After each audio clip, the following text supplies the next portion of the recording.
नमस्कार. सिनेमाचे दिवस या मालिकेतील हा 36वा भाग. मागच्या कापात आपण पुण्यातला रिलीज आणि नंतर इतर ठिकाणी बंडलबाद चांगला चालला ते पाहिलं. आता ते 16 आणि काही व्हिडिओ राईट्स विकण्यासंबंधी आमच्या जे खटपट चालू होती त्याचा वृत्तांत. या दरम्यान 16 व व्हिडिओ राईट्स विकण्यासंबंधी आमच्या चर्चा चालू होत्या. 16च्या संदर्भात वैद्यसाहेबांनी बाबूराव बोर्डे व मनोहर हळदणकर यांची परिचय करून दिला. पूर्वी ते दोघेही म्हणून 16चा व्यवसाय करीत होते. नंतर प्रेमानेच वेगळे होऊन हळदणकरांनी 16चा व्यवसाय घेतला, तर बोर्डेंनी दूरदर्शनसाठी सिनेमा जाहिराती करण्याचा व्यवसाय घेतला. दोघेही सिनेक्षेत्रातले जुने जाणते आणि अतिशय सचोटीने व्यवहार करणारे म्हणून प्रसिद्ध होते. ताडदेवला बॉम्बे मार्केट बिल्डिंगमध्ये तळ मजल्यावर हळदणकरांचे तर दुसऱ्या मजल्यावर बोर्डे यांचे साईनाथ फिल्म कॉर्पोरेशनचे ऑफिस होते. वैद्यांचा आणि त्यांचा स्नेह जवळजवळ 40 वर्षांचा होता. बोर्डे यांच्याशी सर्व चित्रपटांच्या दूरदर्शन प्रक्षेपणासाठी बोलणे झाले आणि विशिष्ट सर्व्हिस चार्जवर त्यांनी ते काम स्वीकारले. कोणताही लेखी करार करण्याची आम्हा दोघांनाही गरज वाटली नाही. आज गेली जवळजवळ 20 वर्षे आमचे संबंध सुखैने व चालू आहेत. त्यांचा मुलगा नरेश बोर्डे, बाबूराव खूप सिनियर होते, त्यांचा मुलगा नरेश बोर्डेंनी पुढे तो व्यवसाय सांभाळला. तोही अतिशय उत्तम काम करणारा आणि अतिशय सचोटीचा. नंतर तो स्वतः निर्मिती क्षेत्रात उतरला. 4 दिवस सासूचे ही मालिका आपण बघितली असेल. 1000-2000 एपिसोड ते झाले. ती मालिका त्यांनी प्रोड्यूस केली होती. अतिशय सज्जन असे पितापुत्र की ज्यांचा संबंध आला की आपल्याला व्यवहाराचा काही वाटतच नाही. आपलं काही नातेसंबंध आहे इतक्या प्रांजळपणाने त्यांचा व्यवहार. आज गेली जवळजवळ 20-25 वर्ष आमचे संबंध सुखैने व चालू आहे. अनेकदा तर आपल्या चित्रपटातील गाणे दूरदर्शन लागले आहेत हे बोर्डे यांच्याकडून तत्परतेने चेक आल्यावरच समजते. एवढी पराकाष्ठेची सचोटी त्यांनी जपलेली आहे. अलीकडे त्यांची मुले नरेश व अमोल हेही बाबूरावांचीच परंपरा जपत आहेत. 4 दिवस सासूचे ही ETVवर गाजत मालिका ही त्यांचीच निर्मिती आहे. त्यांच्यामुळेच माझे चित्रपट आजही दूरदर्शन बरोबरच ETV आणि मॉरिशस TVवरही अनेकदा दाखवले जात असतात. 2007 साली त्यानंतर ETVशी मी स्वतंत्रपणे नंतर करार केले. मॉरिशसलाही त्यांनी करार करून दिले होते आणि दूरदर्शनवरही नंतर दाखवत राहिले. आणि हे सगळं दाखवले की मानधन मला घरबसल्या आरामात मिळत असे. त्याचं योग्य ते कमिशन बोर्डे घेत असत. स्नेह विश्वास जपणारी अशी माणसे भेटली की आपोआपच नतमस्तक व्हावेसे वाटते. मनोहर हळदणकरांशी आमचे 16च्या राईट्ससंबंधी चांगले बोलणे झाले, पण रॉयल्टीच्या रकमेवर एकमत होईना. त्यामुळे नंतर पुन्हा भेटायचे ठरले. तिथून गुलमोहरला परतलो तर अशोक जानी भेटला. त्याला म्हटले चल जाऊन जेवण करून येऊ. जिना उतरताना या राईट्सचा विषय जगावर तो म्हणाला मागच्यासारखे सूर्यला भेटायचे का. त्यावर मी त्यांच्याशी फोनवर बोललो, पण सध्या ते हिंदीच्या वितरणात गुंतले म्हणून इंटरेस्ट नाही असे बोलल्यास सांगितले. त्याच्यावर अशोक जानी म्हणाला रणजित स्टुडिओ शाळा म्हणून पार्टी त्याच्या माहितीची आहे, तर त्याला जाऊन विचारूया का. विचारायला चर्चा करायला माझी काहीच हरकत नसल्याने मी होकार दिला आणि टॅक्सीने आम्ही रणजित स्टुडिओत पोहोचलो.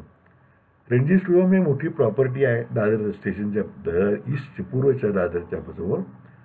त्या सर्व प्रॉपर्टीमध्ये पूर्वी रणजित स्टुडिओ होता. त्यामध्ये अनेक सिनेमाची शूटिंग तेव्हाचे प्रख्यात झालेलं आहे. काळाच्या ओघात स्टुडिओ बंद पडल्यावर तेथे सिनेक्षेत्रातली काहींची ऑफिसेस व अन्य व्यावसायिकही आले आहेत, पण तरीही त्या सगळ्या एकूण परिसराचं रणजित स्टुडिओ नाव कायम राहिलेलं आहे. आम्ही शाळांच्या ऑफिसजवळ पोचलो तेव्हा दुपारचे जवळजवळ 2 वाजत आले होते. ऑफिसचे दार ढकललेले होते. जानीने ते किलकिले करून पाहिले आणि नमस्ते शाहसाहेब म्हणून ते उघडून तो आणि त्याच्याबरोबर मीही आत शिरलो. ऑफिस म्हणजे 6x6 फुटाची एक खोली व आतल्या बाजूला काचेच्या पार्टिशनमध्ये त्याहून लहान खोली होती.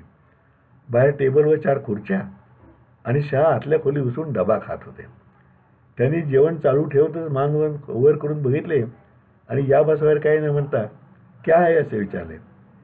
जानीने एक मराठी फिल्म के 16 राईट के बारे में डील की बात करनी थी असे म्हटल्यावर त्यावर त्यांनी तोंडात घास घालतच नाही हमको रिजनल फिल्म में कोई इंटरेस्ट नाही असे म्हणून आम्हाला पूर्णपणे दुर्लक्षित करत जेवणावर लक्ष केंद्रित केले.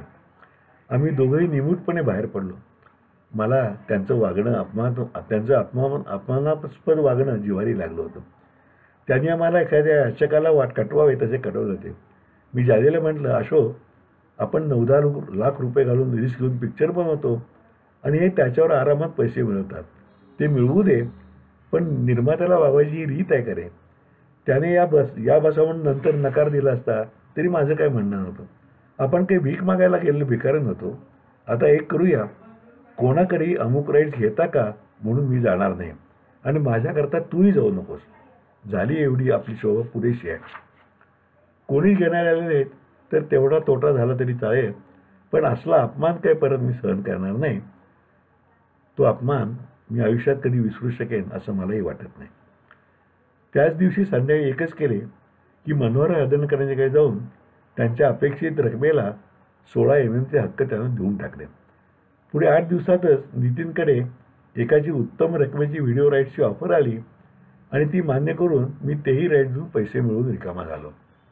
धुमाकूळचा खूप करमणूक कर गोळा झाल्याने करपरतीच्या अनुदानाची सर्व प्रक्रिया पूर्ण होऊन बंडलबाजसाठी खूप मोठ्या रकमेचे अनुदानही मिळाले. शिवाय सर्वत्र उत्तम गर्दी झाल्याने बंडलबाजपासून फायदाही चांगला मिळाला. निर्माण झालेल्या परंपरेप्रमाणे कर्नल मोहन काकतीकर यांच्यामुळे दिल्लीत महाराष्ट्र मंडळाच्या गणेशोत्सवातही बंडलबाजचा आनंद दिल्लीकरांनी घेतला. त्यातील काहींनी पत्रे आणि फोननेही त्या सिनेमाची तारीफ केली. राज्य पुरस्कारासाठी तो पाठवला होताच. अन्य नसले तरी पटकथा संवादाचा शिवराज गोरलेना आणि अभिनेत्याचा राणीसाहेबांच्या विजय चव्हाणला एवढे 2 पुरस्कार तरी आम्ही अपेक्षित होतो. पण निवड समितीला विनोदी सिनेमांचे आणि त्यातील प्रेक्षकांना आवडून चांगले चाललेल्या सिनेमांचे वावडे असतेच याचा प्रत्यय आला आणि एकही पुरस्कार मिळाला नाही. म्हणजे अवॉर्ड नाही, पण आर्थिक स्वरूपात रिवॉर्ड मात्र भरभरून मिळाले.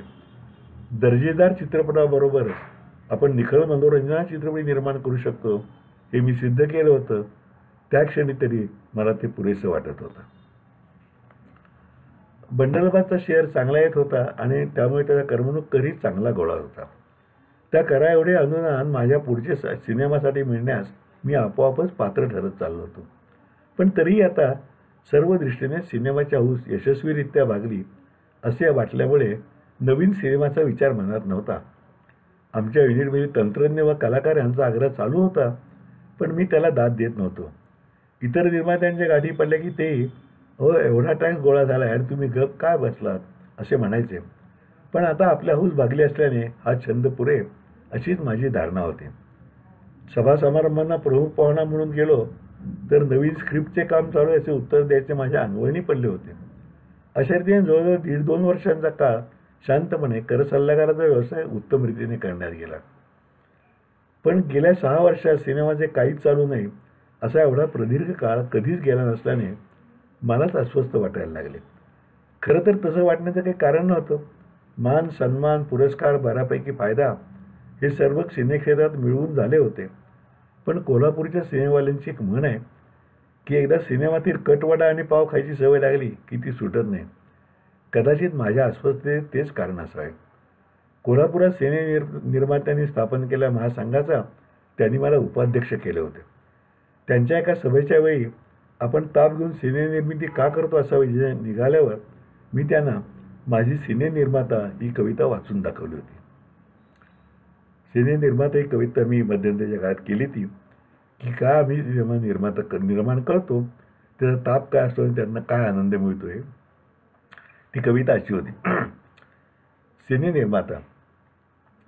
मी कर सल्लागार असतो, माझ्या ऑफिसात मस्तीत असतो, क्लायंट्स फोन करीत असतात, मी माझ्या सवडीने आरामात अपॉइंटमेंट देत असतो.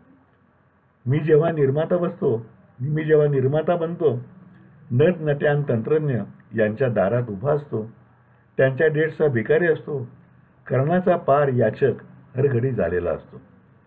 मी माझ्या घरात छान सुखात असतो, देणग्या वर्गण्या मागणाऱ्यांना त्याही देत मजेत बसतो.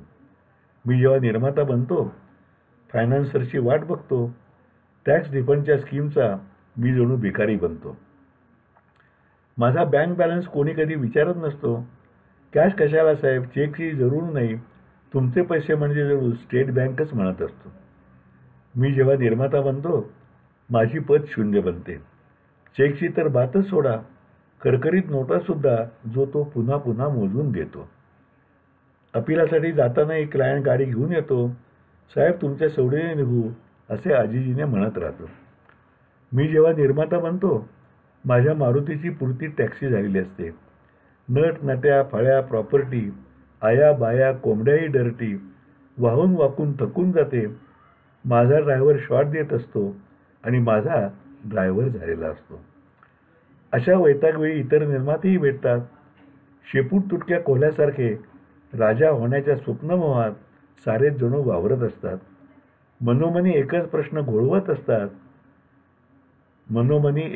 घोळवत असतात. एवढी शाणी सुरती माणसं मुळी सिनेमाच का काढतात? याही प्रश्नाचे उत्तर वेगळे असते. आपल्या संवादाला, गाण्याला, सीनला आणि सिनेमाला दाद देणाऱ्यांचे मोल आभाळाहून मोठे असते. मायबाप प्रेक्षकांच्या टाळ्या हशा आणि होय उश्वासे आणि अश्रूसुद्धा निर्मात्याला निर्मितीचा निखळ आनंद आणि मान सन्मानसुद्धा अनंत हस्ते देत राहतात.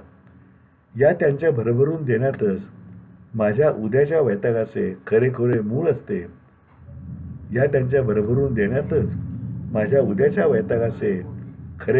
असते. आणि चांगला सुखातला जीव पुन्हा पुन्हा दुःखात घालण्याचे तेच खरे बळ असते.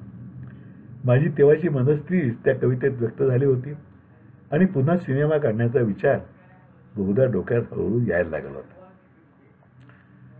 याच दरम्यान इन्कम टॅक्स कामासाठी कोल्हापूरला माझं जाणं चालू होतंच. ते काम संपून वेळ मिळाला तर शालिनी व जयप्रभा या दोन्ही स्टुडिओत जात असे. कोणातरी शूटिंग चालू असले की सर्वांना भेटून थोड्या गप्पा मारून परत असे. अशाच एक वेळी लक्षात शूटिंग चालू होते तेव्हा जी गाठ पडली. बंडलबादच्या सर्व तंत्रज्ञ कलाकारांचे पैसे रिलीजपूर्वी देऊन झाले होते. मात्र लक्षाने डबिंग पूर्ण केल्यानंतर जेव्हा वैद्यसाहेबांनी त्याला किती पैसे देऊ असे विचारल्यावर त्याने माझा व गोडबोले साहेबांचा तो हिशोब ठरला आहे, त्यांची गाठ पडेल तेव्हा आम्ही बघू, तुम्ही आता काहीच देऊ नका असे उत्तर दिले होते. त्यामुळे त्याला प्रारंभी जेवताना दिलेल्या ₹1 मी काही मानधन दिलेले होते. त्याची गाठच न पडल्याने तो हिशोब पेंडिंगच राहिला होता. अनायासे त्याची भेट झाल्यावर मी तो विषय काढला आणि किती मानधन देऊ असे विचारले. तो म्हणाला, आपले ₹1 जेवण असे मानधन ठरलेले होते, ते तुम्ही तेव्हाच दिले असल्याने हिशोब माझ्या दृष्टीने पूर्ण झाला आहे, पण मला ते योग्य वाटेना.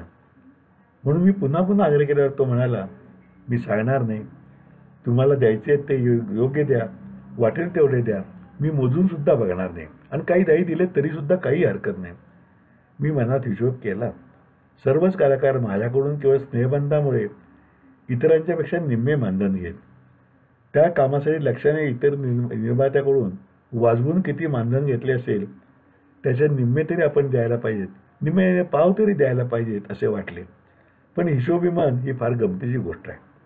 त्यात परत विचार आला की तू तर त्याच्याही निम्मे देऊ, म्हणजे तो काही कमी वगैरे म्हणाला तर राहिलेले नंतर देता येतील. माणसाचं मन खरंच सांगता येत नाही बरं का. म्हणजे हा एक प्रसंग. आणि दुसरा, रेकॉर्डिंगच्या वेळेला मी सांगितलं ना की रंजना जोगळेकर आणि तिचे मिस्टर असताना टॅक्सी करता म्हणून मी कशी थाप मारली. तो मन खातं आपलं आपल्याला नंतर, पण त्या वेळेस आपण वागतो हेही तितकंच खरं आहे, कारण शेवटी आपण माणसं आहे. त्याप्रमाणे मी तेवढी रक्कम एका पाकिट घालून त्याला दिली आणि म्हटलं, हे अमुक एक एवढे आहेत, कमी वाटत असेल तर मोकळेपणाने सांग, म्हणजे तेवढे नंतर देतो. लक्षाने ते पाकिट खिशात ठेवले आणि तो म्हणाला, तुम्ही ₹1 जास्त जे काही द्याल ते चालेल मी म्हणत होतं ना, तेव्हा हे ठीकच आहे. त्याचे सरळ निर्व्याज वागणे बोलणे हे बघून मला मी केलेल्या हिशोबाची खंत वाटायला लागली होती. मी तेव्हा काहीच बोललो नाही, परंतु ती खंत टोचत राहिली. 8 दिवसांनी मी पुन्हा कोल्हापूरला गेलो तेव्हा त्याची परत गाठ घेतली आणि कमी केली रक्कम मी त्याला द्यायला गेलो तर तो म्हणाला, आता हे कशाला, मागच्या वेळी तुम्ही दिले तेवढे पुरेसे आहेत. मी त्याला बळेबळेच ती घ्यायला लावली तेव्हा तो म्हणाला, मला माणसे ओळखता येतात बरं का, आता पुढचा पिक्चर केव्हा सुरू करताय, आता परत नशिबांसारखा खणखणीत सिनेमा काढा आणि त्यातील मला ₹1 गृहीत धरा आणि स्वतःच हसायला लागला. त्याच्या बोलण्यामुळे मनातील सिनेनिर्मितीच्या विचाराला आणखीच चालना मिळाली. शरद वर्तकांना फोन करून बंडलबादचा किती टॅक्स गोळा झाला आहे याची माहिती व सर्टिफिकेट गोळा करायला सांगितले. पुन्हा नशिबांसारखा दुसरा दर्जेदार चित्रपट निर्माण करायचा म्हणजे त्या बजेटसाठी अनुदानाच्या किती रकमेचा हातभार लागेल हे समजणे आवश्यक होते. कारण चांगला सिनेमा केला आणि तो चालला नाही तर ते अनुदानच तारणार होते. वर्तकांचा कामाचा वेग नेहमी सुपरफास्ट असायचा.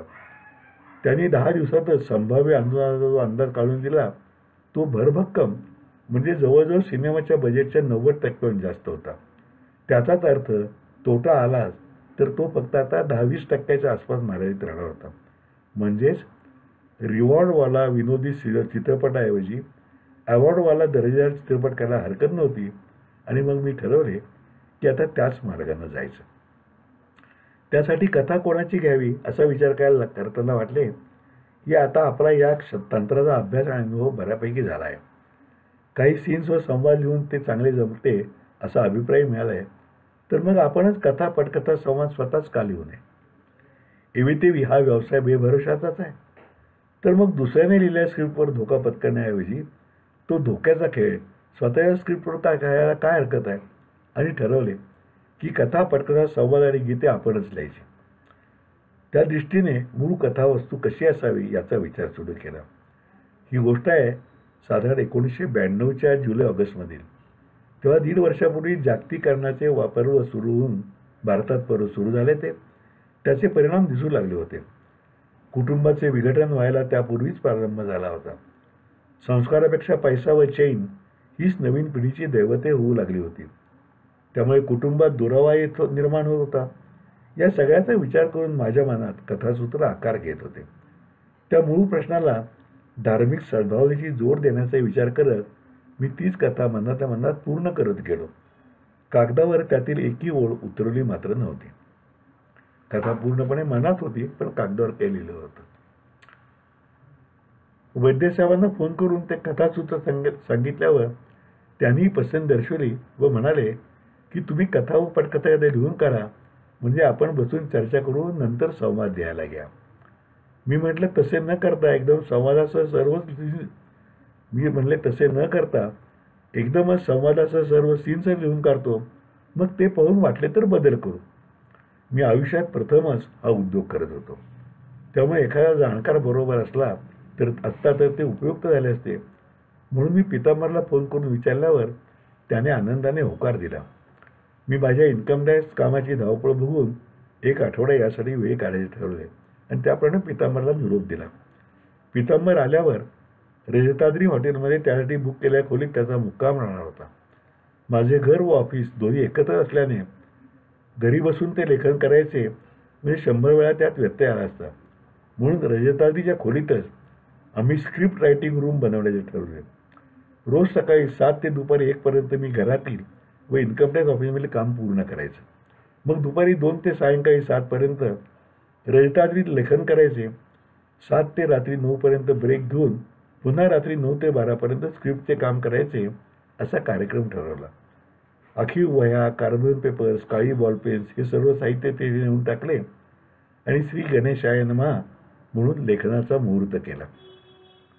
आता हे लेखनाचा सर्व जो आराखडा त्याचे ती प्रसववेदना असतं ना लेखनाच्या, त्या सगळ्या आता पुढच्या भागात. तोपर्यंत नमस्कार.